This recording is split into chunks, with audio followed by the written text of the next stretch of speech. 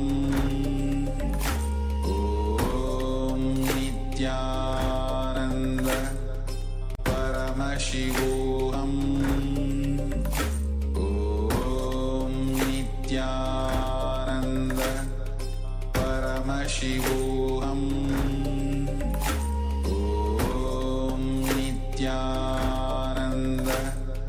Paramashivoham Om Nityananda Paramashivoham Om Nityananda Paramashivoham Om Nityananda Paramashivoham Om Nityananda Paramashivoham Om Nityananda Paramashivoham Om Nityananda Paramashivoham Om Nityananda Paramashivoham Om Nityananda Paramashivoham Om Nityananda Paramashivoham Om Nityananda Paramashivoham Om Nityananda. Now, slowly return to your physical body. Start to wiggle your fingers and toes. Rotate your wrists and ankles. Move your arms and legs. Lift your knees up towards your chest and squeeze your body into a ball. Rock it from side to side. Massage your spine and slowly return to a comfortable seated position. Congratulations, you completed the first 108 asanas of this sequence, which form the Pratama Vinyasa Krama. We are now going to get ready to enter into the remaining asanas of this sequence. Again, if you have any questions or doubts, there are some Sakshi Pramana shared in the Zoom chat from the Chinese world. Yes. First is from Ma Cecilia Lee. I just joined Nityananda Yoga for several days. Just in a few days' time, my body became so much more flexible. I was able to do Paryankasana. Last time, when I performed this, I was in elementary school, practicing dancing. Also, I can lift my leg up to my shoulder. I'm so amazed as I haven't done any of these since 8 years old. And I didn't expect that I'm still able to after 20 years. It's so amazing, and my anger pattern has decreased. I didn't get annoyed by the noises made by my neighbors moving furniture last night.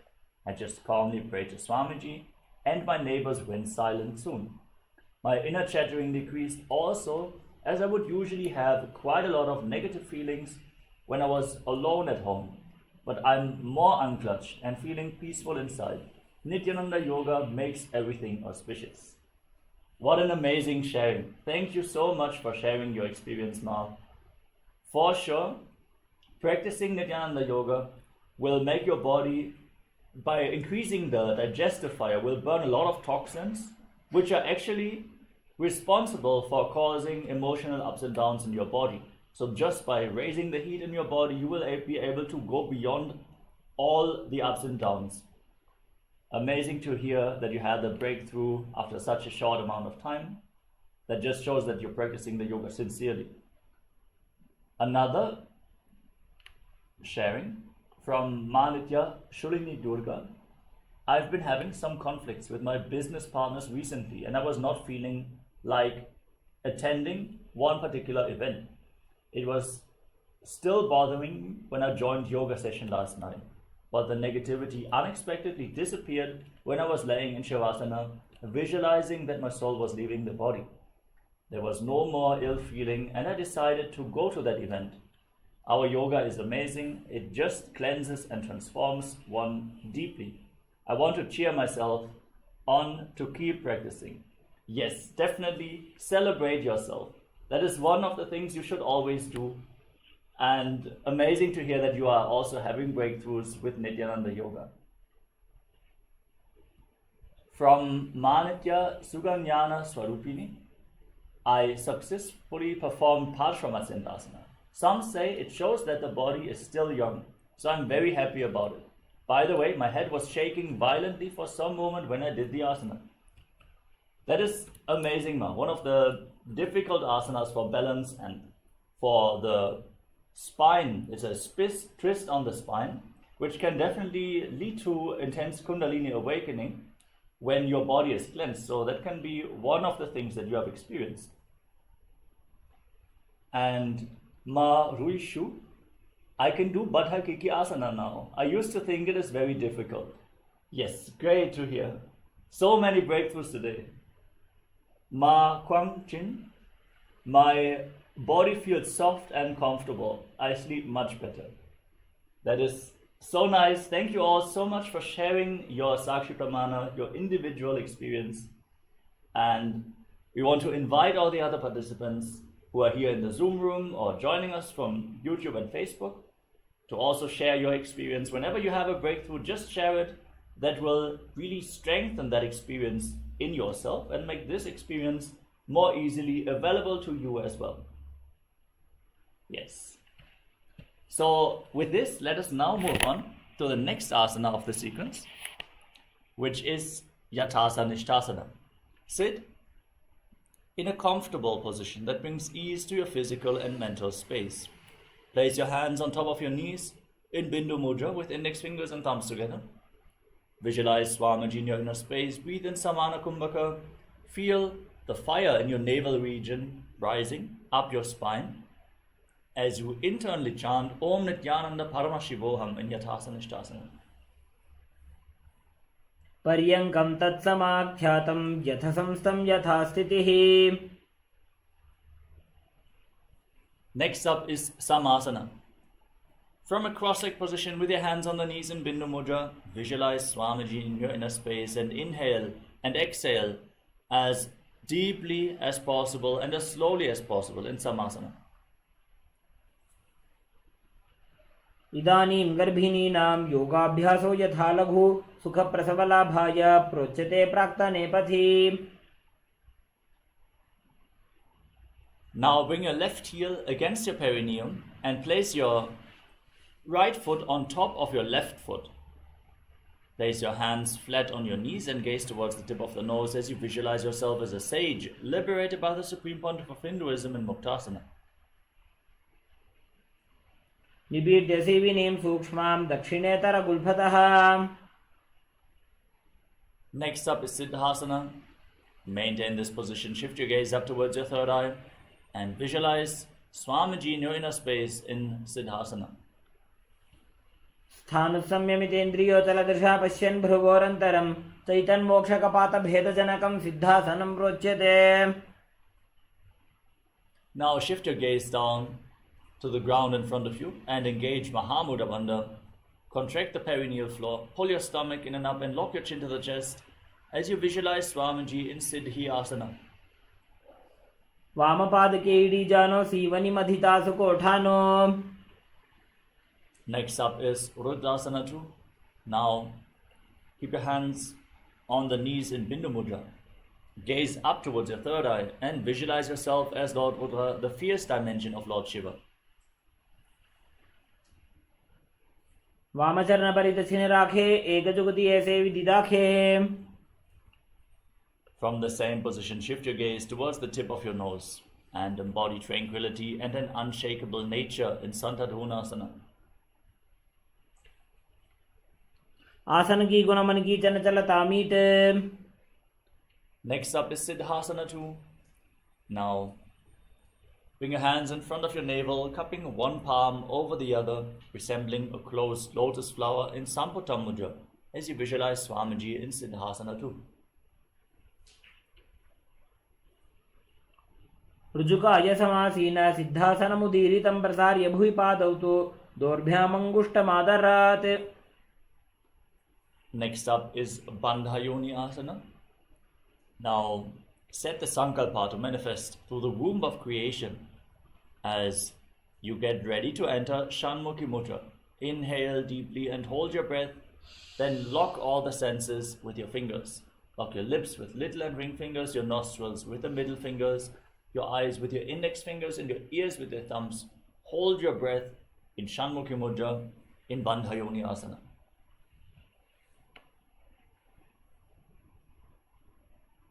यत्र मध्ये महादेव बन्धयोन्यासने शृणु यत्कृत्वा खेचरो भूत्वा विचरेदीश्वरो यथा। Next up is Virasana.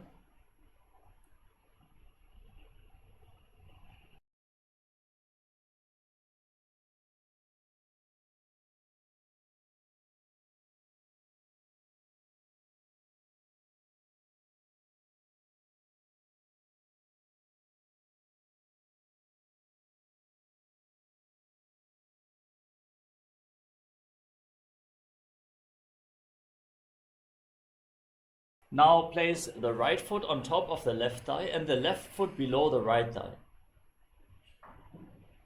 Embody the state and space of bravery, Vira, in Virasana. एकं पादमथैकस्मिन् विन्यस्योरुणि संस्थितः। Maintain the same position. Keep your hands on top of your knees in Bindu Mudra and shift your gaze up towards your third eye as you visualize the great sage Valmiki, poet, author of Ramayana in Valmikasana. दावा पग की पगथली पुनि एड़ी है Zoya. Next up is Joni Mudrasana. Now place your hands flat on your knees and gaze towards the tip of your nose. Visualize Yoni Mandala, the visual representation of Devi Paramashiva Shakti herself, in Joni Mudrasana. वामपाद की पगथली जाहि माहिली core. Maintain the visualization of Yoni Mandala.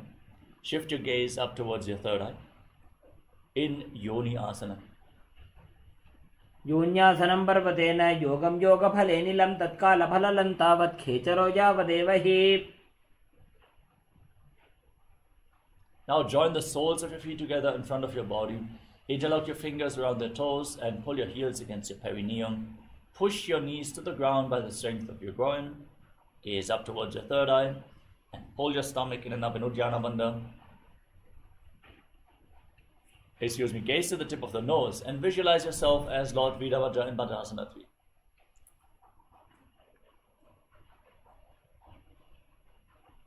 गुल्फौ च वृषणस्यादः सीवन्त्याः पार्श्वयोः क्षिपेत् सव्यगुल्फं तथा सव्ये दक्षगुल्फं तु दक्षिणे। Maintain your legs in the same position. Gaze up towards your third eye and curl your tongue back and up as far as possible in Kechari Mudra. Place your hands on the respective knees. Then place the right hand over top of the nose. Close the left nostril. Inhale through the right. Then close both nostrils. Hold your breath. Then exhale through the left nostril. And again inhale through the left. Invert the breathing flow again and again in Abhyanta Kumbhaka as you visualize yourself as an Agori in Agorasana. पूर्व को हो विश्रिका जोजी वाही विधि जोगी जैसो जी। Next up is Kanari Pavasana. Now pull your stomach in and up in Uddiyana Bandha. Gaze towards the tip of the nose as you slightly separate your heels and rest your elbows on top of the heels, your chin on your hands. Exhale fully and hold your breath again and again in Rechaka Kumbhaka as you visualize yourself as a female elephant drinking water in Kanari Pavasana.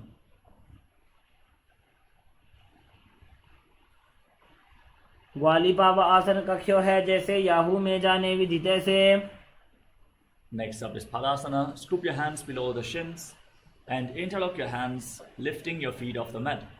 Gaze towards the tip of the nose and visualize Swamiji in your inner space. ततोर्ध्वम्रे चयेत् वायुं मृदुनिश्वास संयुतम्। Now free your hands, interlock your fingers around the toes from the top, hold your feet against your chest, rest your chin on the hands, gaze to the tip of the nose and embody the state and space of a king in Gopi Chandasana. पूर्व विधि पका का अंगूठा कंठ को पराशे। Now scoop your hands below the shins and interlock your fingers around the toes from below. Gaze to the tip of the nose, rest your chin on the hands, and visualize your body free from any defects in Uddarasana. दोवु पकधली संपुट ठाने, उभय हस्त करियुरद हिताने। Next up is Vishishtasana. Lift your feet up in front of your face, with your hands interlocked in front of your forehead, visualizing yourself excelling in everything in Vishishtasana. दोवु पकधली जोड़ी संपुट करे। Next up is Vajrasana. Now lift your legs over top of the respective shoulders. Bend your arms up to hold onto your neck and visualize yourself as a cobra in Vajrasana. शिरासनं तो विज्ञेयं कक्षासनम् अतः परं ग्रीवासनं च परमं भुजासनम् इहोच्यते। From the same position, with the legs over top of the shoulders, bring your hands behind your back and try to interlock your fingers behind your back as you lift your feet off the ground and gaze to the nose, visualizing yourself as a beautiful, auspicious goddess in Kalyanasana.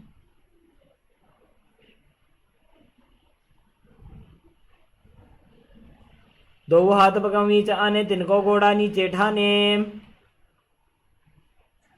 Next up is Sankatasana. Now bring the top of the left foot on the mat and sit on the left heel. Stack the right knee over top with the heel outside the opposite hip. Place your hands on opposite knees and gaze forward in Vaishnavi Mudra. Without focusing on any external happenings, focus only on your inner space. Witness what is happening in your inner space as you visualize yourself as an elegant swan and breathe in Ujjayi Pranayama.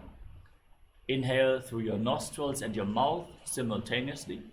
Keep your throat engaged and make an ocean-like sound from your throat. And then exhale through your nostrils alone, keeping the throat engaged, again making the ocean-like sound. Perform Ujjayi Pranayama in Sankatasana.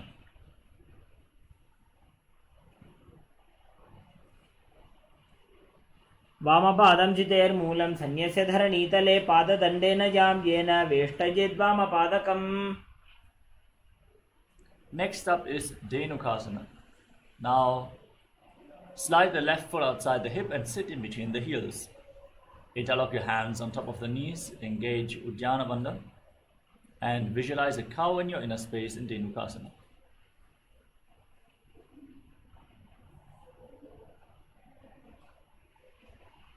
वामजंग परिदक्षिण ठाने, वामहस्त पिष्टी दिशा आने।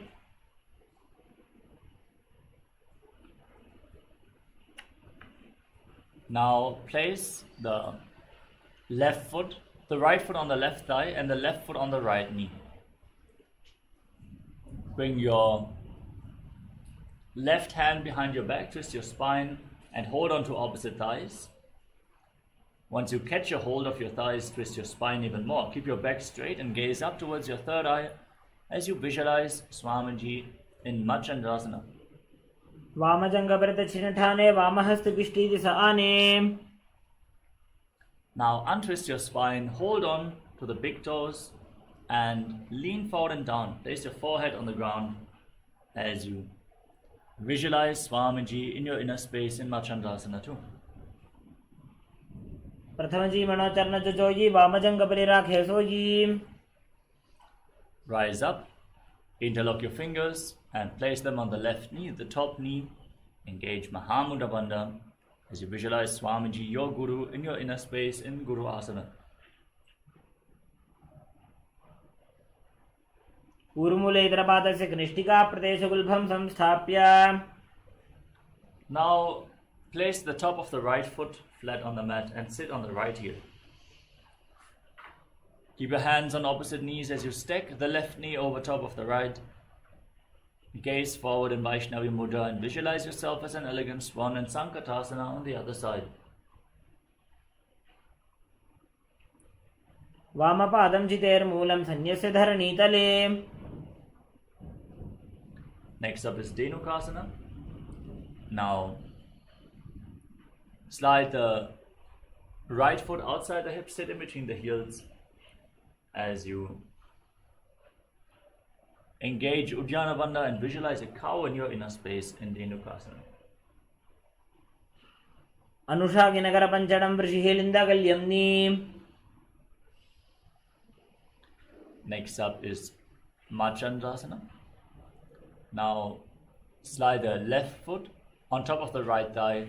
Place the right foot on top of the left knee. Bring your right hand behind your back. Hold on to opposite thighs and twist your spine as if you're wringing a wet towel as you gaze up towards your third eye and visualize Swamiji in Machandasana. वामजङ्गपरिदक्षिणठाने वामहस्तपिष्ठिति स आने. Now untwist your spine. Hold on to the toes and lean forward and down. Place your forehead on the ground and visualize Swamiji in Machandasana too. प्रथमजी मनोचरण जजोजी वामजङ्गपरि राखे sooji. Next up is Guru Asana. Now interlock your hands on top of the right knee. Engage Mahamudra Bandha and visualize Swamiji in your inner space. ऊर्मूले इतरपादस्य कनिष्ठिका प्रदेशगुल्भं संस्थाप्य. Now place your feet flat on the mat and pull your knees towards your chest with your hands. Curl your tongue back and push it upwards in Kechari Mudra. Stretch the frenum, the tongue band, underneath your tongue as you push the tongue back as far as possible. Try to lead it up along the nasopharynx, the nasal tract, towards your third eye in Kechari Mudra. Gaze towards your third eye and visualize Swamiji in Parshasana.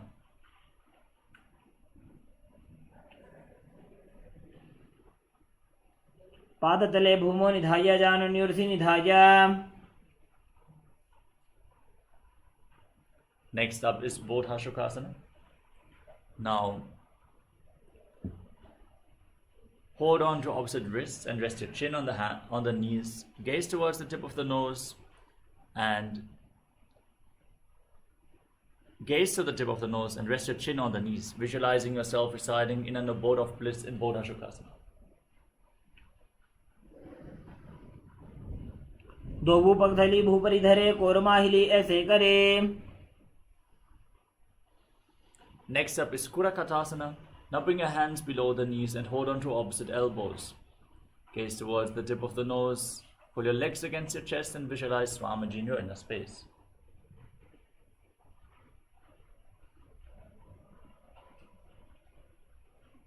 दो हाथ पग बाहर ल्यावे घोड़ा नीचे ले टहरावे.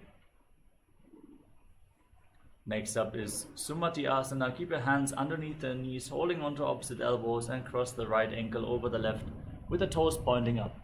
Gaze towards the tip of the nose and visualize the great sage and Maharishi Sumati in Sumati Asana.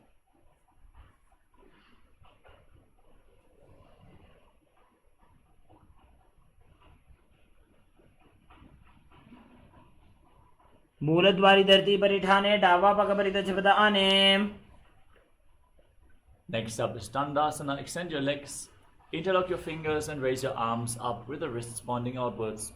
Keep your arms and your legs straight as a stick as you engage Mahamudra Bandha or Bandhas. Gaze to your nose, push your tongue up in Kechari Mudra and visualize Swamiji in Dandasana.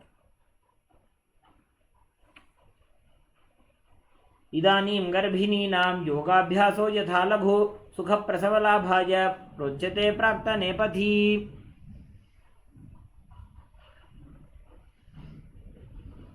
Now lean forward and down. Hold on to the big toe.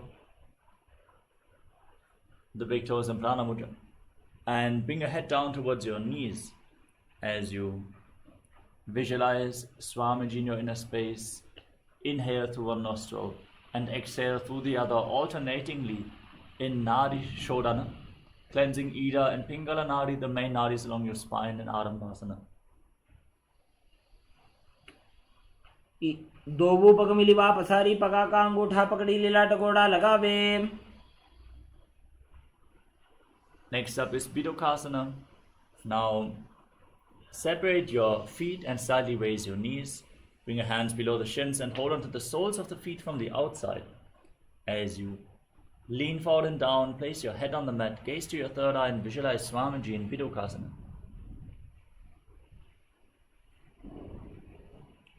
प्रथम वैसी दो पाव पसारी कछुक ऊर्ध को कुरडो डारे.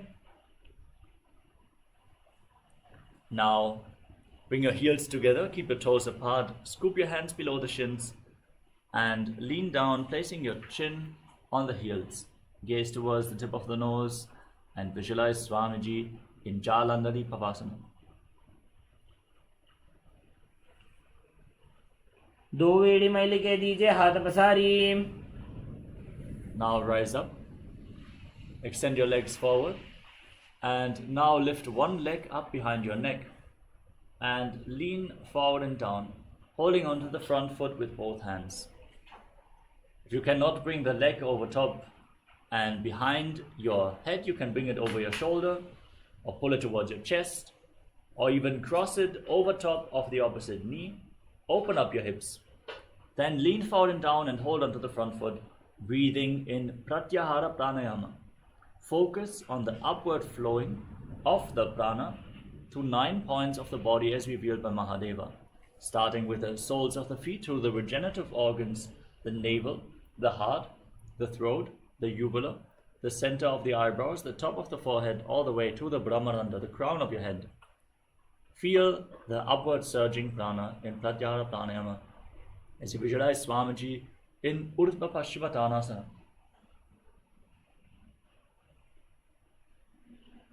पश्चिमतानवत् संस्थितिं कृत्वा एकं पादं ग्रीवायां धृत्वा तिष्ठेत्.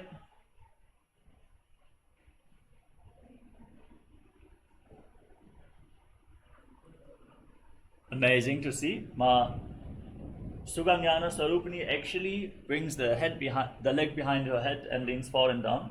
Amazing. Next is Anantasana. With the leg behind your neck, lean back, hold onto the foot with the opposite hand and gaze to the tip of the nose. Visualize you are infinite, endless, eternal, Ananta in Anantasana.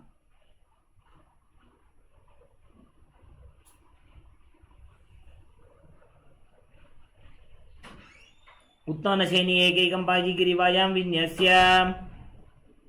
Now roll onto the side of the hand which is holding onto the foot and gaze to the tip of the nose. Feel in complete control in Ankushasana.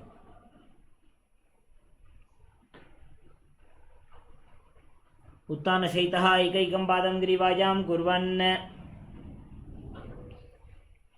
Next up is Dhrushasana. As you lay down on your back, pull your knees towards your chest and encircle your legs with your arms and rock your body from side to side. Visualize Swamiji in Dhrushasana. उत्तानशयनं जानुनि हृदयवष्टम्भजङ्घा उरुनि करद्वये बद्ध्वा. Now repeat Urdhva Paschimottanasana on the other side. Lift the other leg behind your neck and lean forward and down. Hold onto the front foot with both hands and visualize Swamiji in your inner space.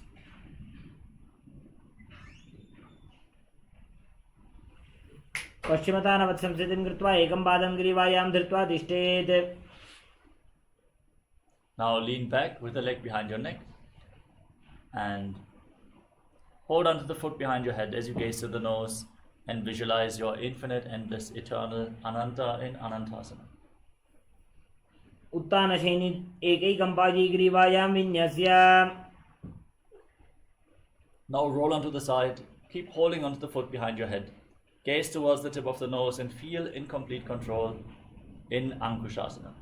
उत्तानशयितः एकैकं पादं ग्रीवायां कुर्वन्.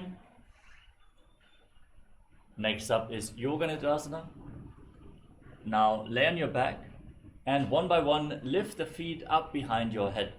Again, if you cannot bring the legs behind your neck, you can lift them over your shoulder, or you can also cross your feet in front of your body and pull them towards your chest, opening up your hips. Then try to interlock your hands around your lower back. Gaze towards the tip of the nose and visualize Swamiji in Yoga Nidra. पादाभ्यां वेष्टयेत् कंठं हस्ताभ्यां पृष्ठबन्धनम्.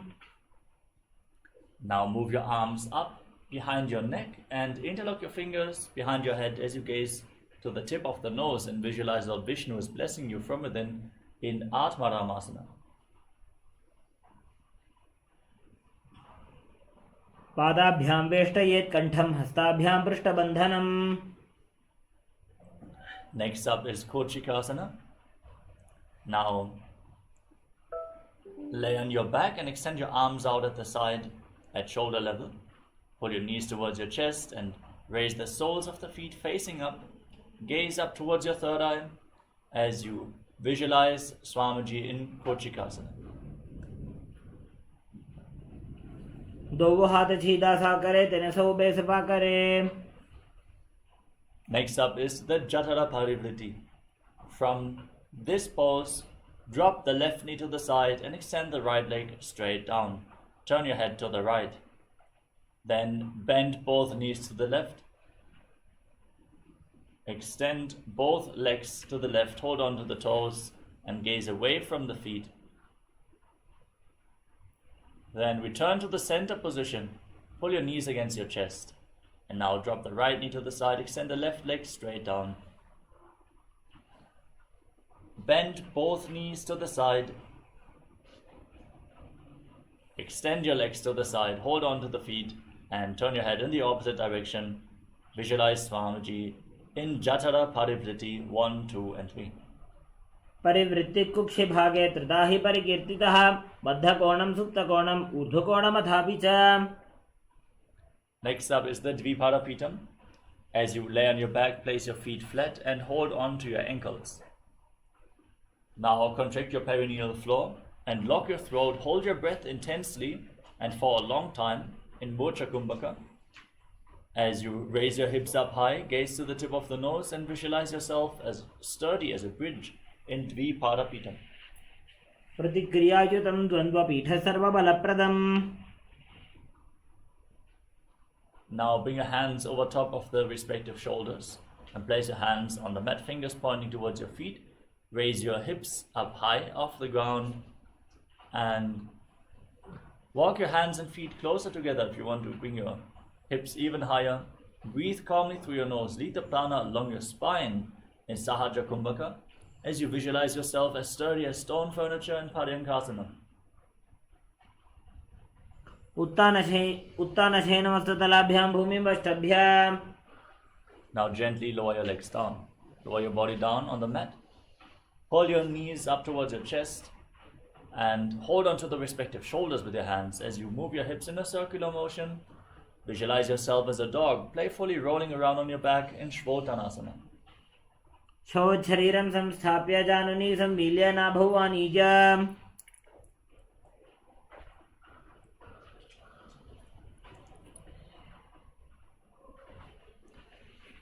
The next asana is the Viparita Karani.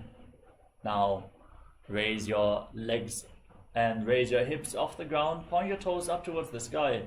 Support your balance with your arms flat on the mat and rotate your legs in a circular motion. Visualize Swamiji as you continuously breathe in Mocha Kumbhaka, holding your breath intensely, pushing the air upwards in Viparita Karani.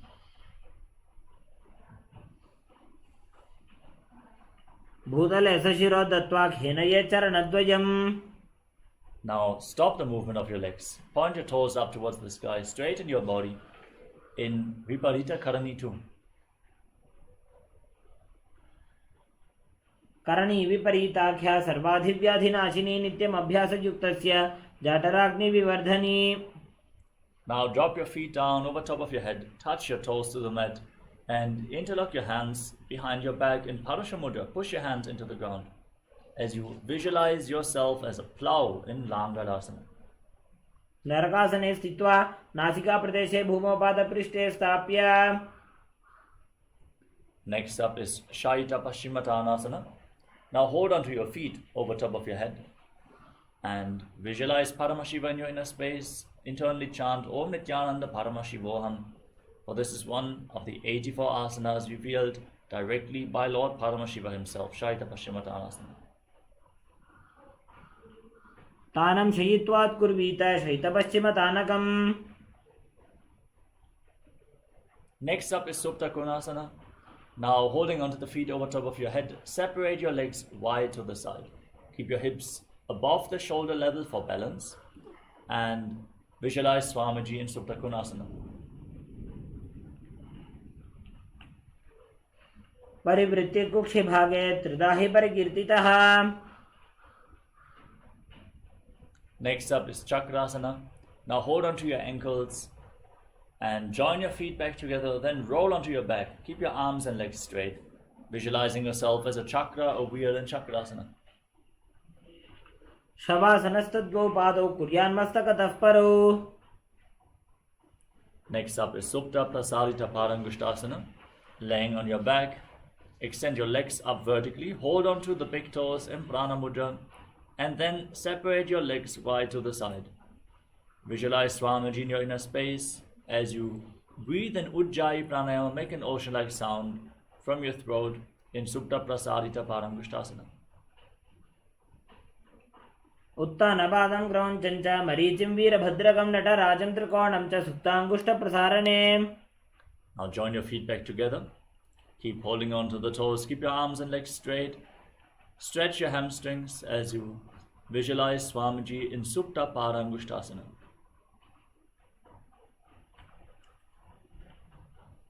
उत्तानपादं क्रौञ्चं च मरीचिं वीरभद्रकं नटराजं त्रिकोणं च सुप्ताङ्गुष्ठप्रसारणे. From the same position, now cross your legs into Padmasana and bring your knees to the ground. Hold on to opposite elbows over top of your head and bring your elbows to the mat. Gaze towards the tip of the nose and visualize Matsya, the fish avatar of Lord Vishnu in Matsyasana. मुक्तपद्मासनं कृत्वा उत्तानशयनं चरेत् कूर्पराभ्यां शिरो वेष्ट्या मत्स्यासनं तु रोगः. Now place the backside of the right hand on top of the left palm over top of your head. Gaze towards the tip of the nose and visualize Lord Rama in your inner space in Parasharamasana. आत्मा राम आसन प्रथम सुधोसो वे. Next up is Sarvangasana. Now raise your knees and raise your hips off the ground. Support your lower back with your hands, elbows resting on the mat. Raise your knees up high and visualize Swamiji in your inner space in Sarvangasana. अथ वक्षेत्र संक्षेपात् सर्वांगासनम् उत्तमम्. The next asana is Vrishikasana. Now lay on your back and place one foot on top of the opposite thigh. Pull your knees up all the way towards your chest. Engage your core intensely. Extend your arms over top of your head. Hook the fingers forward, lock your throat, gaze towards your third eye, and visualize yourself as a scorpion in Vrishikasana. प्रथमशेन सुधो शीशिके शिके सन्धि सुदाखे. Now extend the position of your feet and again lift your knees up, extend your arms over top of your head.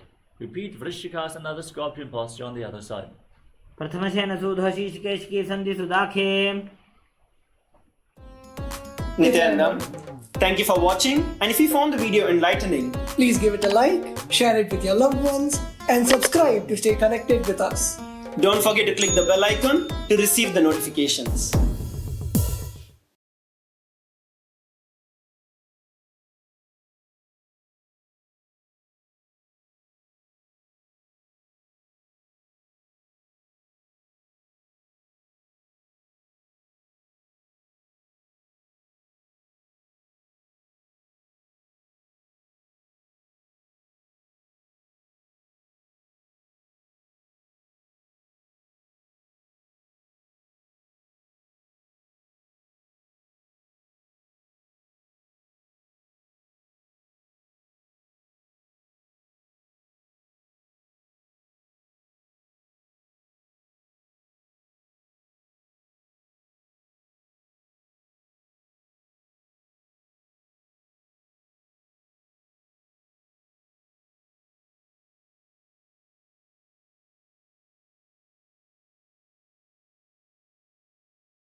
Now, let us continue with the next asana of the sequence, which is Vrishapadakshipaasana. Lay down on your back and interlock your hands around your neck. Lift your legs off the ground and alternate, pulling your knees in towards your chest, back and forth. As you breathe calmly through your nose in Sahaja Kumbhaka, visualize Swamiji in Vrishapadakshipaasana. उत्तानशयनं कृत्वा अङ्गुलिभिः कन्दरां बद्ध्वा. Now place your palms on the ground next to your hips and pull your knees up, touching the respective ears. Again and again, visualize Swamiji in Maruttanasana. श्रोतानवत्संसदि कृत्वा जानुद्वयं पर्यायेन कर्णयोः संस्पृशेत्. The next asana is Vrikkasana. As you lay on your back, place your feet flat on the mat and stand up and lay back down again and again, visualizing yourself as a wolf in Vrikkasana. उत्तानशयनं कृत्वा पादतलाभ्यां भूमिं धृत्वा उत्तिष्ठेत्. From the same position, from a squatting position, now roll backwards all the way, again and again, and visualize Swamiji in Lutasana. उत्तानशयनं पादौ शिर उल्लङ्घ्य भूमौ स्थापयित्वा. Now lay down on your stomach and keep your hands at the side of the shoulders, flat on the ground. Contract your lips and make a whistling sound through your mouth. As you inhale through your mouth, make a whistling sound like a flute. As you visualize yourself as a chariot carrying warriors into a battle for Dharma on your chariot back in Sadatasana. निब्जं शयनं कृत्वा नाभिं भूमौ निधाय स्तम्भोद्धस्ताभ्यां भूमिम् अष्टभ्याम्. Next up is Dehalyolanganasana. With your hands on the mat, lift your body up into a plank position. Jump your feet forwards in between the hands back and forth as you visualize yourself transcend body and mind in Dehalyolanganasana. हस्तद्वयं बद्ध्वा तन्मध्ये चरणद्वयमुड्डानैव बहिरानीय.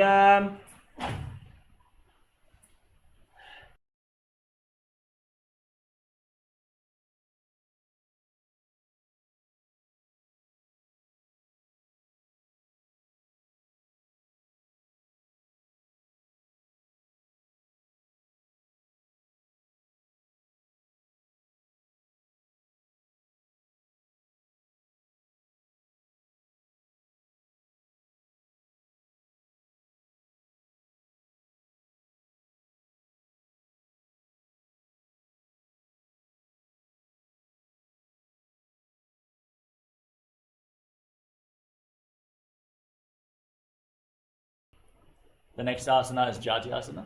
Now lean forward and down, place your hands on the mat and walk around on hands and feet, visualizing yourself as a wise 60-year-old elephant in Jatyasana.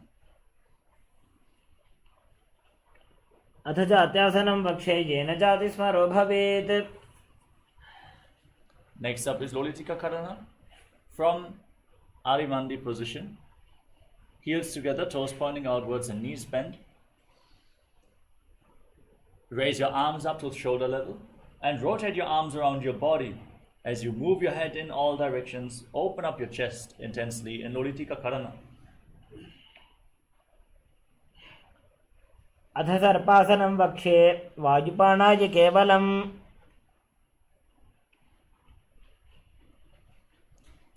Next up is Sarpasana. Now, if you have a rope available, tie your feet with a rope. Stand on the mat straight as a rod.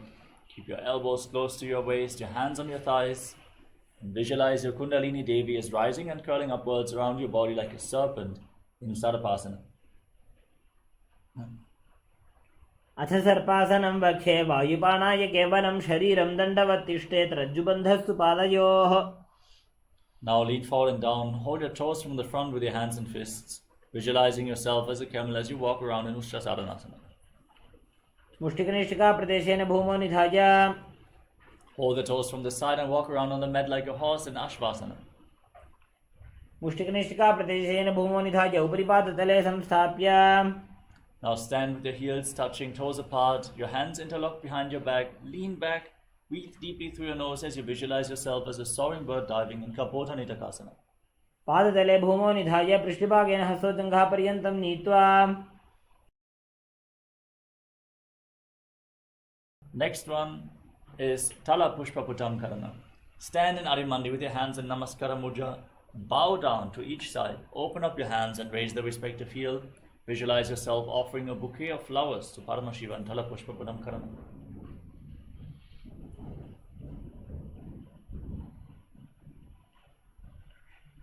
Now visualize yourself as a rhinoceros and gaze to your nose as you lay down on your stomach and jump your feet back up towards your hands and stand with your hands extended in Namaskara Mudra, resembling the horn of a rhinoceros in Khadgasana. Asanam krutva padatalavabhyam bhumim vashtabhyam. Next up is the Uttana Uttanam. Now hold on to weights and sit down and stand back up or squat down as low as possible as you gaze to the nose and visualize Swamiji in your inner space.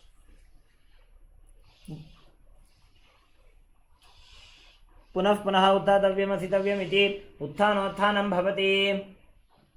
Now raise your arms up over top of your head and jump repeatedly as you visualize yourself as a mace in Musalasana. Sarlam sthitva urdham bahu nayet. Now hold on to one foot and pull it up towards your chest with both hands. Sit down and stand back up on the opposite leg. Alternate on both sides. Gaze to your nose and visualize Swamiji in Utshirshakasana. Ekaikam padatalam kuksho nidhaya. Next up is Parshva Janukarna. Now keep the toes of the right foot pointing outwards and pull the left knee towards your chest and circle the raised leg with your arm, the hand in a fist, the other hand on the thigh in Parshva Janukarna.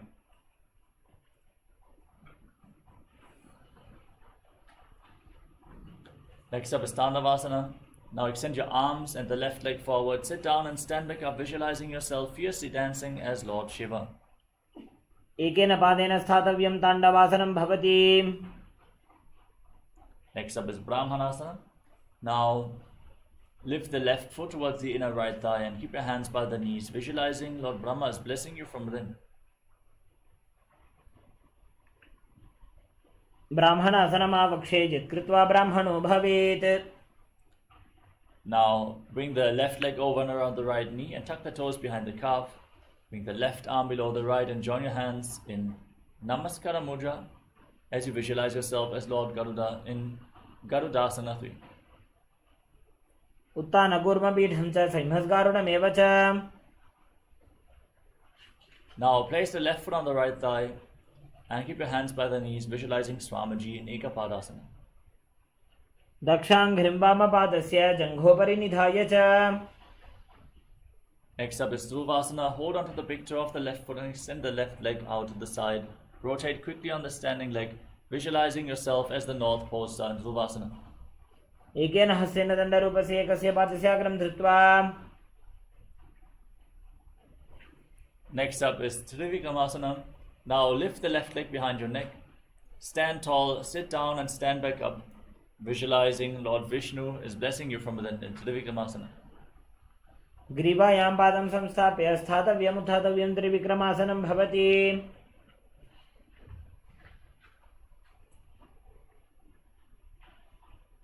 Now repeat Parshva Janukarana on the other side. Keep the toes of the left foot pointing out. Lift the right knee towards your chest and circle it with the respective arm, hand in a fist, other hand on the thigh.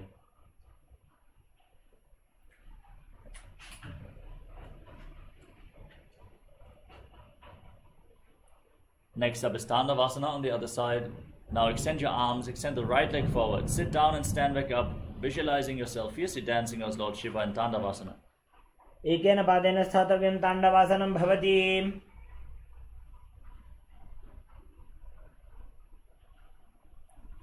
Next up is Brahmanasana.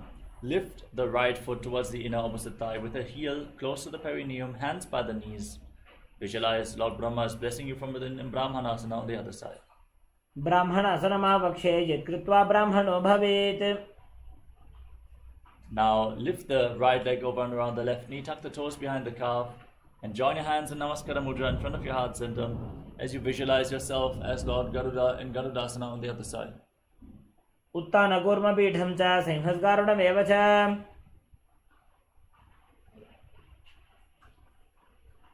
Now place the right foot on the left thigh and keep your hands relaxed at the side. Visualize Swamiji in Ekapadasana. Dakshang vama padasya janghopari nidhaya cha.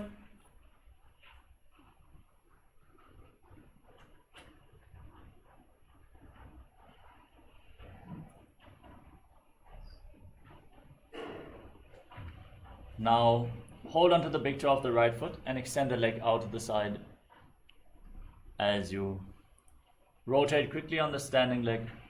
Visualize yourself as the North Pole Shavasana on the other side. एकेन हस्तेन दण्डरूपस्य एकस्य पादस्य अग्रं धृत्वा Now repeat Trivikramasana on the other side. Lift the right leg behind your neck.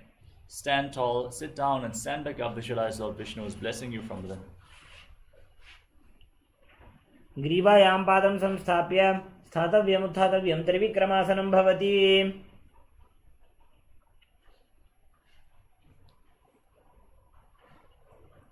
Now stand with the heels touching, toes pointing outwards and the hands at the side of the hips. Fingers pointing one by one, slightly extended away. Breathe calmly and deeply as you recover from this intense sequence of asanas. Let us get ready for the final 100 asanas of this sequence.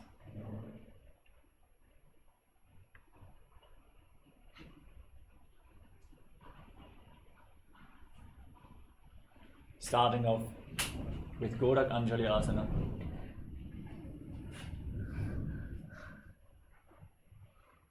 Squat down and bring your hands from the outside in between the legs. Interlock your fingers in front of your forehead, in front of your navel, and visualize the great sage Godaknath, founder of the Nata Yoga Hindu Sampradaya. Breathe in Jiva Chala Kumbhaka. Inhale, hold your breath and freely move the prana within your body. Move it upwards, downwards, through your arms and legs by the force of your will alone in Godak Anjali Asana. प्रथम हि वो होए बाहुरी नीच पुनि होवे.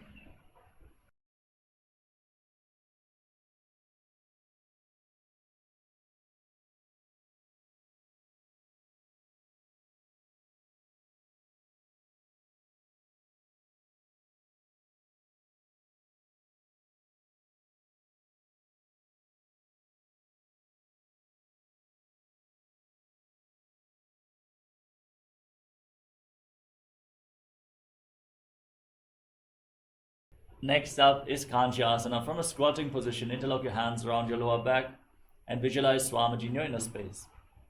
ऊरु मध्यात् हस्तौ निवेश्य नितम्बं धृत्वा पादतलाभ्यां भूमिं वष्टभ्याम्. Next up is Bhairo Asana. Now bring the heels together close towards your perineum and interlock your hands around your lower back. Gaze towards your navel and visualize Bhagavan Kala Bhairava, the Lord of Time, in Bhairo Asana. दो पग की थलिया की माहिली core मिलाजी. Next up is Varahasana. Now with the heels together, toes apart, join your hands behind your head, fingers pointing down in Anjali Mudra. Gaze towards the tip of the nose and visualize yourself as Varaha, the boar avatar of Lord Vishnu in Varahasana. पाग थली की माहिली core मिलाई भना पानी उकड़ बई से. Next up is Plipitasana. Now hold onto the big toes in Prana Mudra and raise your hips up to the same level as your knees. Visualize Swamiji in your inner space as you breathe in Jiva Chala Kumbhaka in Plipitasana. पार्श्वद्वय सम्मील्य स्थित्वा नितम्बं दानप्रदेश आनीय. Next up is Bakasana. Place your hands on the mat, bring your knees onto your arms and lean forward. Lift your feet off the ground and balance as you visualize yourself as a crow in Bakasana. हस्ताभ्याम् अवनिमवष्टभ्याम्. Now place your head on the ground. Form a triangle between your head and your hands. Keep your knees on the elbows. Raise your hips above the shoulders and then lift your legs up and cross them into Padmasana. As you gaze towards the tip of the nose, visualize Swamiji in your inner space in Sushtanga Kapali Asana. आसन को गुण कपाल आछो हो जी. Now lower your legs down, come to a kneeling position, sit in between your heels with the toes touching behind your back. Keep your hands on the respective knees, gaze towards the tip of the nose and visualize you are sitting in the secret seat with Paramashiva and Guru in Guptasana. Janor भोरंतरे पादौ कृत्वा पादौ च गोपजेत.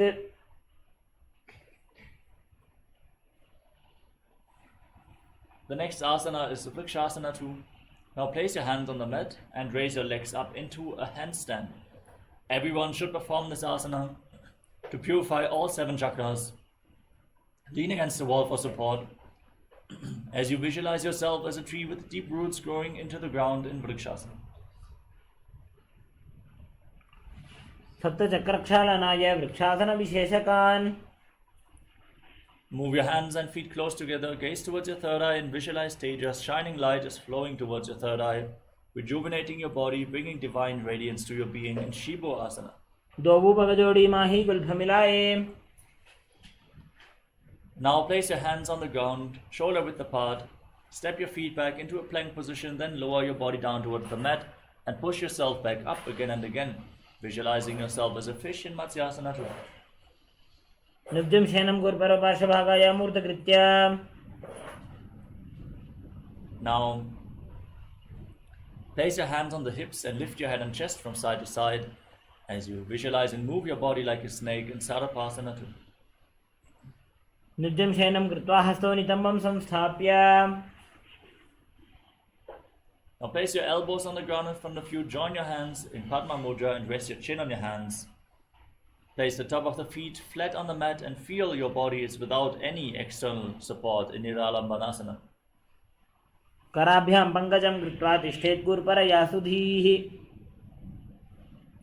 Now place your palms on the mat and straighten your arms. Bend your knees, bring your feet up and bring your upper back and feet close together. Visualize yourself as an umbrella protecting your guru from the sun rays and Chakrasana. अर्ध्यासनं स्थित्वा हस्ततलाभ्यां भूमिं वष्टभ्याम्. Next up is Vajrasana. From a kneeling position, sitting on the heels, lean forward, extend your arms, place your palms and your forehead on the ground, and gaze towards the tip of the nose as you visualize yourself as Vajra, the weapon of Indra, symbolizing indestructibility in Vajrasana. इदानीं गर्भिणीनां योगाभ्यासो यथा लघु सुखप्रसवलाभाय प्रोच्यते प्राक्तने पथि. Now raise your hips up, straighten your legs. From Gajasana position, start striking the ground with your hands as you visualize yourself as a powerful ram in Meshasana. गजासन संस्थितौ एकैकं बाहुं भूमौ ताडयेत्. Next up is Ajasana. Place your hands on the ground and raise your legs up. Then lower your face down towards the mat as you visualize yourself as unborn, existing for all eternity in Ajasana. गजासन संस्थितौ पादद्वयमन्तराले कृत्य. Next up is Dhanantarasana. From a kneeling position, hold on to your toes and pull them in towards your perineum. Then place your hands on the respective knees, gaze to the tip of the nose and visualize Swamiji in your inner space. पूर्व विधि परिहाता की काकसीस्यो फणा शरामोडी. Now interlock your hands and move your arms in all directions, up, down, left, right, giving massage to various different joints and muscles of your body. Then interlock your hands behind your back and repeat the movement as you visualize Swamiji in the Angamotanam. हस्तयोः अङ्गुलीर्बद्ध्वा हस्तयोर्मध्यात् सर्वमङ्गं निष्कासयित्वा. Now bring your heels outside the hips and turn your feet to the side as you sit in between the thighs and calves, in between the heels with the thighs and calves on the ground. Place your hands on the knees and visualize yourself as Lord Garuda flying Lord Vishnu and Lakshmi on his back in Garudasana form. जंघोरुभ्यां धरां पीड्य स्थिरकायोद्विजानुना. Now join the soles of the feet behind your back, toes pointing back.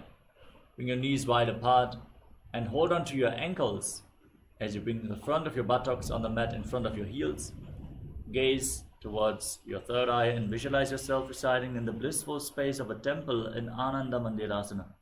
अथ वक्षे वीरनाथ आनन्दमन्दिरासनम्. Now cross your feet and sit on the heels. Place your hands under your knees and bring your tongue up flat against the palate of your mouth in Mandukya Mudra. Hold your stomach in up in Uddiyana Bandha and visualize yourself as a frog in Mandukasana. पृष्ठं सम्पीड्य गुल्फाभ्यां जान्वङ्गे सबलयाकृतिः. Now Tuck your toes, sit on raised heels, place your palms on the mat in front of your body, thumbs touching, gaze to the nose, stick your tongue out and exhale forcefully through your mouth again and again, visualizing Narasimha, the lion avatar of Lord Vishnu, Narasimhasana. दौ फणा पानी होय वैसे AD Mailer गुदानी वैसे. Next up is Prishnakasana. Now sit on raised heels, keep your toes tucked and cover your mouth with your hands. Bring the thumbs underneath the teeth and close your lips. Inhale through the right nostril and exhale through your mouth again and again as you visualize yourself as Devi victorious over all your fears, gazing through your nose in Prishnakasana. दो बगांगी AD Joji घोड़ा फणो बाण पुनि होई. Now place the top of the feet flat on the mat, soles of the feet together, sit on the heels and bring your hands towards your armpits, imitating as if you are a playful monkey stretching itself. Gaze to your third eye in Makadasana. दोवो पगदली संपुट आने तिनके पृष्ठे भूमि पर इठाने. Now tuck the toes, bring the soles together, knees apart and hold on to opposite elbows behind your back. Gaze to the nose and embody diamond-like strength for you and your Sangha in Vajrasangarasana. प्रथम फणा पानी होय वैसे दोवो AD गुदानी वैसे. Now place your knees on the ground and cross your heels. Sit on the heels with your palms on the mat next to your body. Pull your stomach in and up, gaze to the nose and visualize perfect health in Kanjanasana. खञ्जनासनमापक्षे यत्कृत्वा सुस्थिरो भवेत्. Maintain this position but place your hands on the knees and make your upper back and neck stiff like the shell of a turtle as you gaze to the nose in Kurmasana, the turtle posture. गुल्भौ च वृषणस्याधो व्युत्क्रमेण समाहितो ऋजुकाय शिरो ग्रीवं कूर्मासनमितीरितम्. Maintain the posture but relax your upper back and neck. Gaze to the nose and visualize Swamiji in Yogasana. गुदं नियम्य गुल्भाभ्यां व्युत्क्रमेण समाहितः. Now stand on your knees and cross your feet behind. Bring your toes to the opposite knees and hold onto your calves. As you gaze towards your third eye, visualize a space of eternal oneness, Advaita, with your Guru Swamiji in Vijugasana. गोड़ा वामो बोहोजी गोड़ा आड़ा राखे doji. Place the top of the feet flat on the mat and hold onto your heels. Lean back, push your hips forward, tilt your head back and visualize yourself as a camel in Ushtrasana too. मेरुदंड ग्रंथि दाढ़्य संपिपादयि शुपुमान. Now lean back further. Place elbows and the back of your head on the mat. Gaze to your nose and visualize yourself as a lotus blooming in Jadyasana too. दोवो एडी संपुट करे 16 मूलत बारी तरी धरे. Now lay down on your back, rise back up and lay back down again and again. You can use the support of your hands if needed. Gaze to your nose and visualize the healing and liberation of your causal body in Viratasana. जंगा पृष्ठे भूमो निधाय जंगोदरयोः ऊरुनि संस्थाप्य. The next asana is Kapotasana.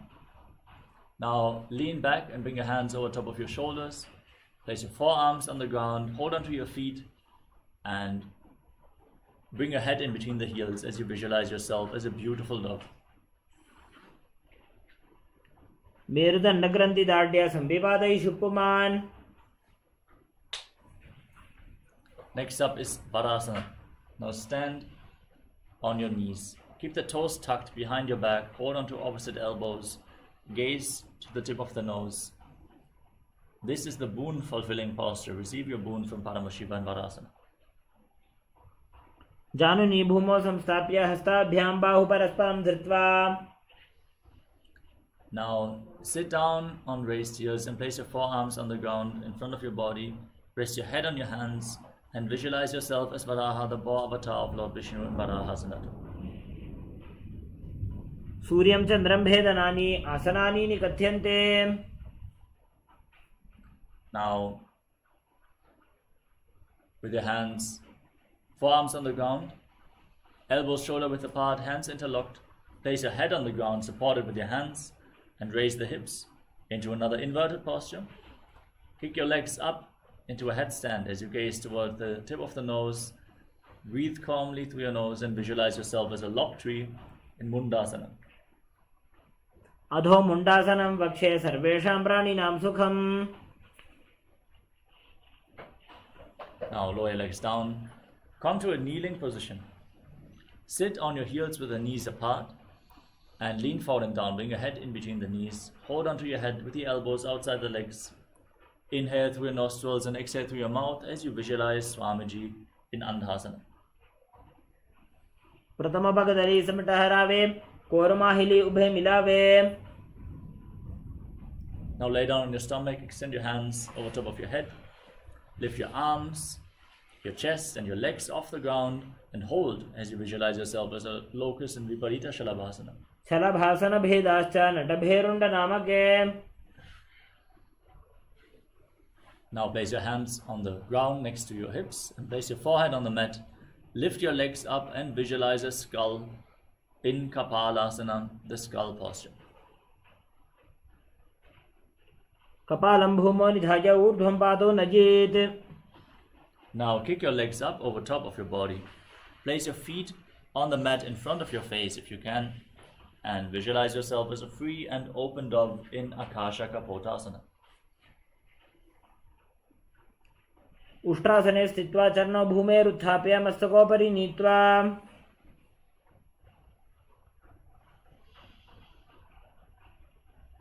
Now come to a kneeling position and lean forward and down, placing your forearms on the ground, your navel onto your knees. Visualize yourself as a sparrow in Chatakasana. कूर्परपर्यन्तौ हस्तौ धरामवष्टभ्याम्. Now kick your legs up, raise your hips up over top of your body with your forearms on the ground. Bend your knees and try to touch the back of your head with your feet as you visualize yourself as a scorpion in Vrishchikasana too. विच्छेप पुच्छ प्रतिमाङ्ग्रिपार्श्वे धृत्वा स्वशीर्षे चिबुकं विधार्यकौ. Lower your legs down and come to a kneeling position. Sit on the right heel and keep the left foot outside the hip with the toes pointing to the side. Hands on the ground in front of your knees as you forcefully inhale through your nostrils. Hold your breath for a short while and slowly exhale again through the nose in Antaranga Kumbhaka. Visualize yourself as a bull and gaze forward in Vaishnavi Mudra in Vrishasana. Yame गुल्भेपादमूले वामभागे पदेतरम्. Next up is Lolasana. With your hands on the ground, lift your body off the mat and hold. Cross the toes of the left foot over the right and visualize Swamiji Lolasana. लोलासनं सदा कुर्यात् वायुलोलापघातनात्. Now repeat Vrishasana on the other side. Sit on the right heel and keep the left foot outside the hip as you visualize yourself as a bull. याम्य गुल्भेपादमूले वामभागे पदेतरं विपरीतं स्पृशेत् भूमिं वृषासनमिदं भवेत्. Next up is Balagunasana. Step the right foot flat on the mat, keep the knee raised and tuck the toes of the left foot, sit on the left heel. Keep your hands on the knees and visualize Balaguna High, one of the 84 siddhas in your inner space in Balagunasana. आसन को गुण जल विकार जायी. Now stand up and squat down, bring your hands through the legs and hold onto your ankles from the outside as you visualize yourself as the entire planet in Grahasana. पादतले भूमौ संस्थाप्य जानुमध्ये गुरुपरौ स्थाप्य. Next up is Balagunasana. Now keep the toes of the right foot tucked and sit on the right heel with the left knee against your chest, hands on the knees and visualize Balaguna High. आसन को गुण जल विकार जायी. Now step both feet in, sit on the raised heels, keep your knees together off the ground and place your hands on top, holding onto weights if you have them available. Now visualize Swamiji in your inner space in Utkatasana. युजास्पिजस्त्रियत ऊर्वजानो यत्रासने पादतलद्वयोपरि. Next up is Vajrasangarasana too. Now tuck the toes and hold on to opposite elbows behind your back as you keep the knees wide apart. Visualize Swamiji in your inner space.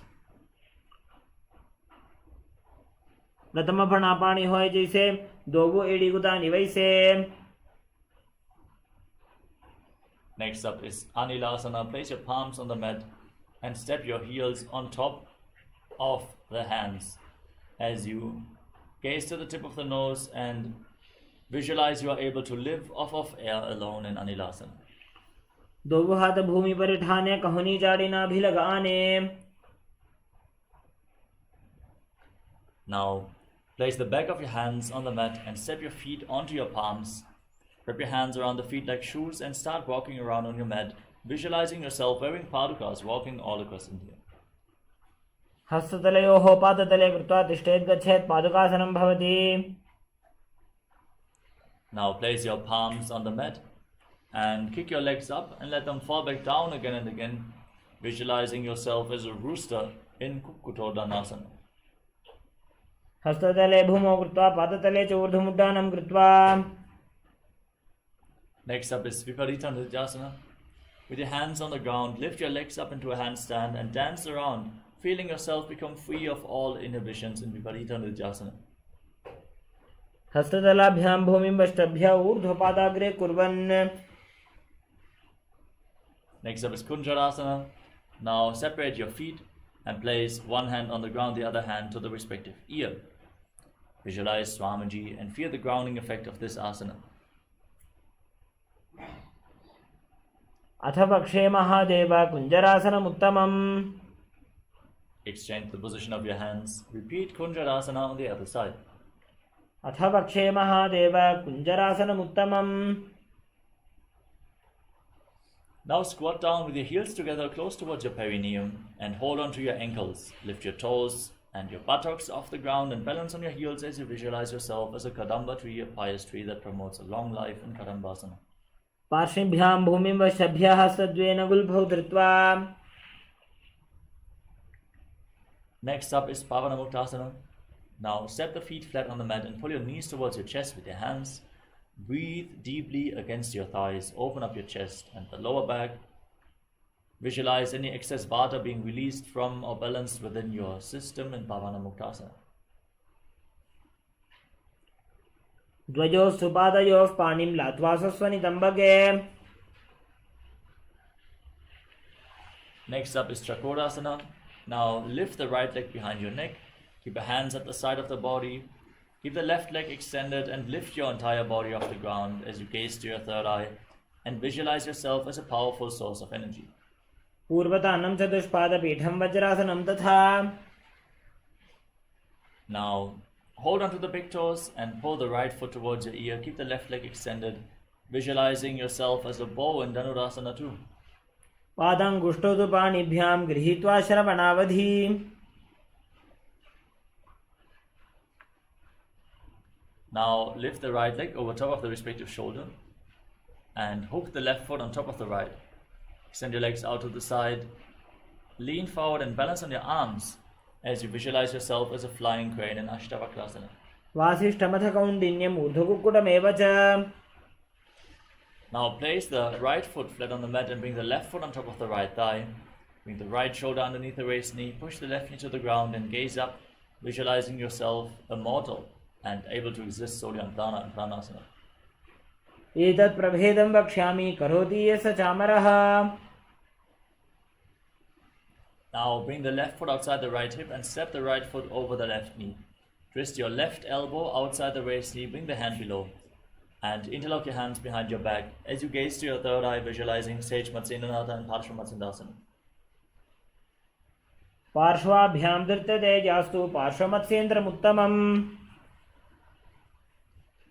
Now repeat Chakorasana on the other side. Lift the left foot behind your neck and lift your entire body off the ground as you gaze to your third eye and visualize yourself as a powerful source of energy.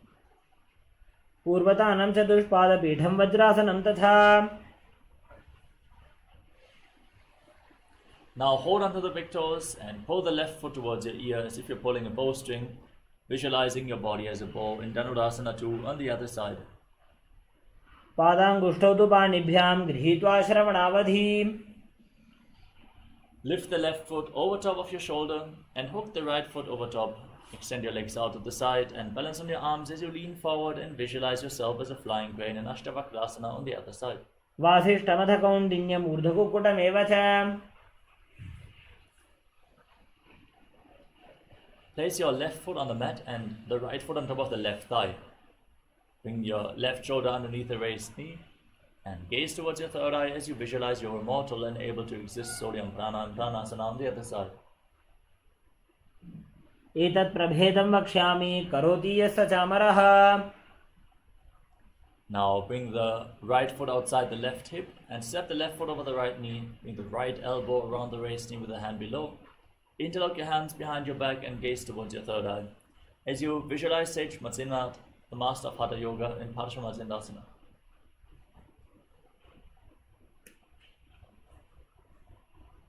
पार्श्वाभ्यां धृत्यते यास्तु पार्श्वमत्स्येन्द्रमुत्तमम्. Now extend your left leg forward, keep the right heel against the perineum and lean forward and down. Hold on to the front foot with both hands and visualize Swamiji in your inner space as you move the retained prana freely within your body. Hold your breath and consciously move the prana throughout your body in Jivachala Kumbhaka in Ardha Paschimottanasana. एकं पादं प्रसार्य एकं पादस्य पार्श्वनासीवनी सम्पीड्य. Now bring the right foot outside the hip, top of the foot on the mat. Hold onto the left foot and lift it up in front of your face. Keep the knees straight and visualize yourself as a crane in Renunciation.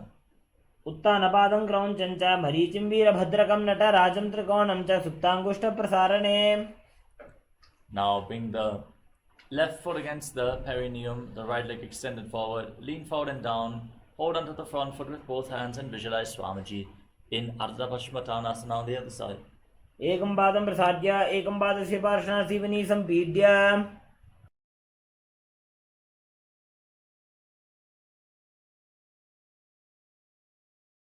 Now bring the left foot outside the hip, the top of the foot on the mat, the knee on the ground, and hold onto the right foot, lift it up in front of your face, keep the knees straight and visualize yourself as a crane in Renunciation, the crane pose on the other side. उत्तानपादं क्रौञ्चं च मरीचिं वीरभद्रकं नटराजं त्रिकोणं च सुप्ताङ्गुष्ठप्रसारणे. Now come to a cross-leg position with your feet in between the thighs and calves. Gaze towards the tip of the nose and keep your hands on the respective knees. Visualize and embody peace, well-being, good fortune and prosperity in Swastikasana. जानुर्भोरन्तरे सम्यक् कृत्वा पादतले उभे. Maintain the same position with your feet, but cover your heels with your hands. Lock your chin to the chest in Jalandhara and gaze towards the tip of the nose as you visualize the great sage Goraknath, founder of the Nata Yoga Hindu Sampradaya in Gorakshasana. जानुर्भोरन्तरे पादौ उत्तानो व्यक्तसंस्थितौ.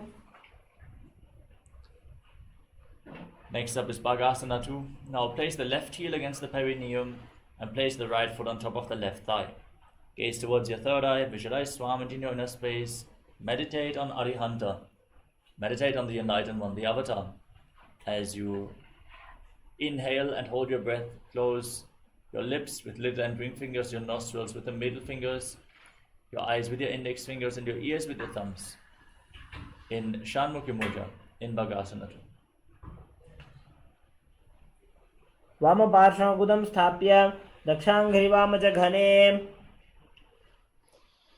Now place your feet on top of opposite knees and place your hands on the ground next to your body with the palms facing up. Gaze towards the tip of the nose. Keep your mouth in the shape of the beak of a crow. Inhale through your lips and exhale through your nostrils in Kakachanchu Kumbhaka as you visualize Swamiji in Yogasana 2. उत्तानो चरणौ कृत्वा संस्थाप्योपरि जानुनोः. Next up is Urdhva Kukutasana. Now place your palms on the mat next to your body and lift your entire body off the ground. Pull your knees towards your chest and visualize yourself as a rooster. वासिष्ठमथ कौण्डिन्यम् ऊर्ध्वकुक्कुटमेव च. Next up is Siddha Haratali Asana. Now bring your hands through the legs, palms on the mat, and sit without lifting your body up. Gaze to the tip of the nose and visualize Swamiji in your inner space in Siddha Haratali Asana. प्रथम पद्मासन को करें, हस्तु दो वो गोड़ासन धीरे. Next up is Hamsasana. Now lift your body off the ground, gaze to the nose and visualize yourself as an elegant swan in Hamsasana, the swan posture.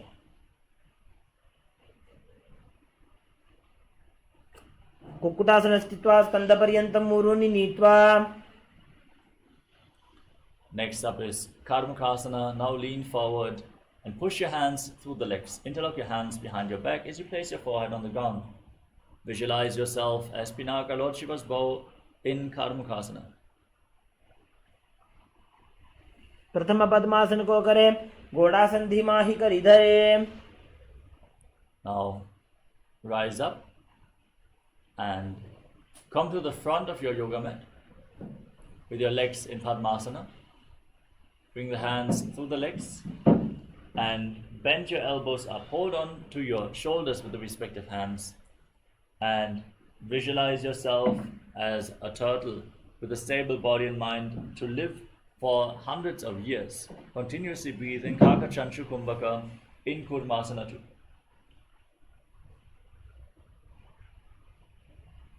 By जंग पर दक्षिण पावा, दाई जंग पर by ल्यावा. Now lock your chin to the chest, contract the throat in Jalandhara Bandha, gaze towards your nose and rejoice knowing you're sitting in Shiva's secret not posture Granthi Bhedasana. अथ वक्षे नीलकण्ठा ग्रन्थि भेदासनं शुभम्. Now roll onto your back. Keep holding onto the shoulders, gaze to the tip of your nose and embody a turtle laying on your back in Uttana Kurmasana.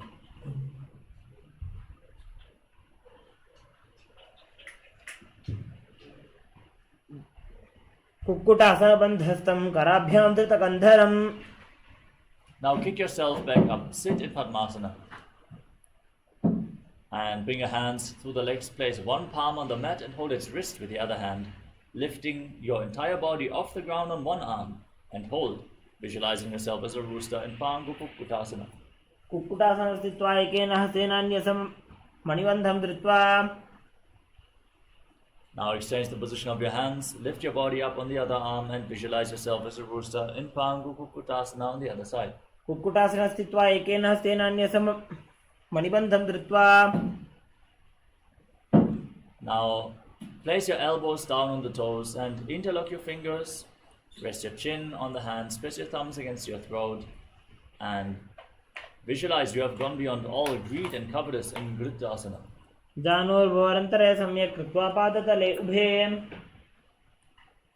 Now rise up, place your hands on top of each other with the palms facing up, resting in your lap.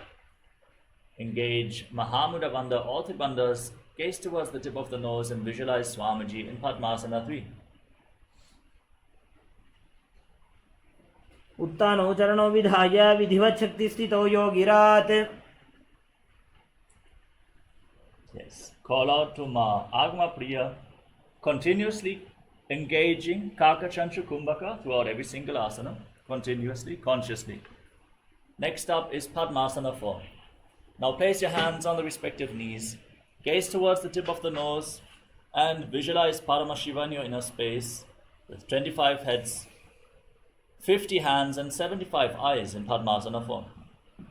एतत् पद्मासनं कुर्यात् प्राणवायुप्रसिद्धये. Next up is Karmakasana. Now keep the left hand on the respective knee and keep the right hand in Prana Mudra holding onto the big toe. Hold the elbow back as if you're pulling a bowstring. Move the big toe round and round. And then repeat the movement on the other side, visualizing yourself as Pinaka, Lord Shiva's bow in Karmakasana too. अथान्यासनमावक्षे योगपूरकरक्षणात्. Now pull your feet in towards your body as you sit in Padmasana. Then cross your arms behind your back and try to catch your big toes in Prana Mudra. Gaze towards the tip of the nose and engage Mahamudra Bandha as you visualize yourself as Pinaka, Lord Shiva's bow in Karmukasana 3. कार्मुकासनमाक्षित्य उदरे पूरयेत् सुखम्. Maintain this position but raise your head and chest. Gaze up towards your third eye and visualize yourself as the power of Paramashiva's third eye in Ridhasana. ऊरुभ्यामुपरि स्थाप्य पादयुग्मं प्रयत्नतः. From this position now roll onto your back. Keep your arms crossed behind, your legs in Padmasana and gaze towards the tip of the nose. Visualize yourself as a snake and breathe calmly through your nose in Sahaja Kumbhaka, leading the prana along your spine in Nagarasana. प्रथम पद्मासन को ठाने, दो हाथ पाछाने आने. Now you can free your arms and legs and pull your knees towards your chest and circle your legs with your arms and bring your chin towards the knees. Squeeze your body into a ball as you calmly breathe through your nose in Kandukasana. वेत्रासने स्थित्वा हस्तपादान् निष्कृष्य ऊर्ध्वं नयेत्. Now place your feet flat on the mat and interlock your fingers around your neck. Gaze towards the tip of the nose and breathe calmly in Sahaja Kumbhaka, visualizing Swamiji in Urdhva Bhavanasana. प्रथमे सूधः संयन करावे, घोड़ा उभा राशि मिलावे. Next up is Marakata Pitasana. Now place your hands underneath your heels with the palms facing up. And push your hips off the ground. Lock your chin to the chest in Jalangala Bandha. And visualize yourself as a powerful alpha ape in Marakata Pitasana as you hold your breath in Murcha Kumbhaka. उत्तान शयनं पादतले उत्तान हस्तयोः स्थापयेत्. Now bring your hands towards your lower back and straighten your legs. Point the toes. Rest your body weight on your elbows as you gaze to the tip of the nose. Visualize Swamiji in Uttana Shikipitakasana. जङ्घूरुबलहीनश्चेत् उत्तानशिखिपीठकम्. Now raise your legs off the ground. Point the toes up towards the sky and bring your hands on the mat. Visualize yourself blissfully traversing through Naraka Loka unscathed in Narakasana. ग्रीवाकण्ठेन भूमिं विष्टम्भ. Now bring your hands back towards the lower back and straighten your entire body. Lower and angle your legs down, engaging your core intensely as you visualize yourself as a boat crossing the ocean of samsara in Tiryanokasana.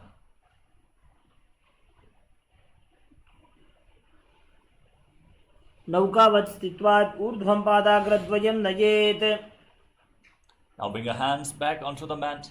Straighten your entire body. Be stable and sturdy like a flagpole as you visualize yourself as the Kailasa flag respected across all nations in Vrajasana, the flag pose. तिर्यन्नौकावते ग्रीवापृष्ठकूर्परैः भूमिं वष्टभ्य. Now lower your legs down, lay on your back, keep your hands at the side of the body, palms facing up. In the final asana of this sequence, Mritasana. Forcefully pull the Kundalini Shakti up along your spine once more from the Muladhara chakra, along the Svadhisthana chakra, the Manipuraka chakra, the Anahata chakra, to the Vishuddhi chakra, the throat chakra, to your third eye, Anya chakra, up to the Sahasrara chakra, piercing the Brahmananda as you leave your body behind as a shell. Visualize that your body is dead. And Swamiji, the Supreme Pontiff of Hinduism, is liberating you in Mritasana. Continuously chant the Mahavakya Om Nityananda Paramashivoham. उत्तानं शववद्भूमौ शयनं तु शवासनं शवासनं श्रमहरं चित्तविश्रान्तिकारकम्.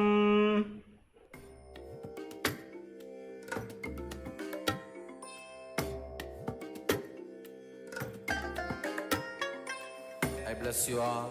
Let you all open all your three eyes and manifest the powers of Mahasadashiva. Om Nityananda Paramashivoham.